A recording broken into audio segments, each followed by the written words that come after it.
So we didn't get to talk about my ring. So, you know, my ring, which is a wedding ring that I was put on my finger at the ceremony. So with Anita's engagement ring, it was given at the engagement. And then this ring, which I'm very happy about. When I told my mom, and my dad passed away when I was in my early 20s, is when I told my mom that Anita and I were moving into getting engaged. And then even afterwards, after we got engaged, she told me about this ring that was my father's. And it's a very special ring to me because my father's not alive anymore. And she wanted to give it to me as my wedding ring. And it's very symbolic for me that I would wear that ring that my father wore all of the years that he was married to my mom. And sometimes I'm like, this ring comes with such a wonderful feeling that I'm wearing the ring of my dad as I'm married to the woman that is the love of my life. So this ring that I wear is very special to me. It's something that my mom kept. I didn't know she was keeping for me.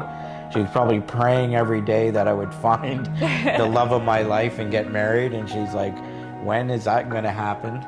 And she kept it. And when she knew that we were getting married, she said, Tim, this is the ring that I want you to have. And it was very special. Yeah. Very special for the both of us. And one time we were going out to eat with someone and they said, oh, you guys, I noticed you have matching rings. I was like, they're not matching, but I guess they do both have diamonds across. So in that respect, that just happened. Originally, I think the ideal would have been if on our travels we found a ring from somewhere in the world that was really meaningful to us. But because of the timeline of our lives at the time, we didn't want to purposely go on a trip just to find the ring. And although we had been on trips at that time, we weren't ready to find a ring. So we decided, okay, why don't we just find a ring in Canada? And we're talking to this sales guy, and he says, why don't, he's like, well, why don't you get, because I also talked about, I might have mentioned stacking rings. And he's like, oh, why don't you just get a ring, and then you can, as you travel, you can still collect more rings and you can stack them all on your finger. Because, you know, stackable rings with people can wear like 5 rings on a finger.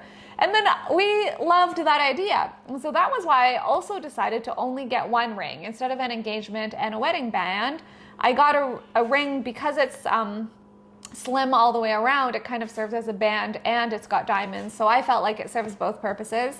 And so that kind of also psychologically feels like we have budget then to also, when we are traveling, to find, if we see a ring while we're traveling that I find beautiful, that's meaningful to us in some way, then we can purchase it.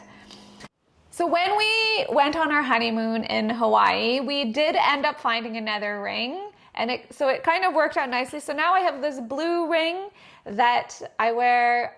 I don't always wear it, but when I do, I wear it under my other one. And then the other thing I discovered recently that wasn't planned, to me, it kind of forms like a wave motif. So you have the blue underneath and you've got the blue white diamonds on top, and it's kind of like a wave. One of my other favorite rings is a wave, and you know that we love water. I love the ocean. Tim and I, we build clean water systems.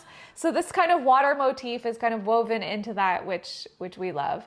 And as we travel, if I do find other rings that we like, we'll just kind of collect things from around the world. And, that'll be that's partly because we didn't overspend on getting extravagant rings for the initial wedding. So that worked out for us.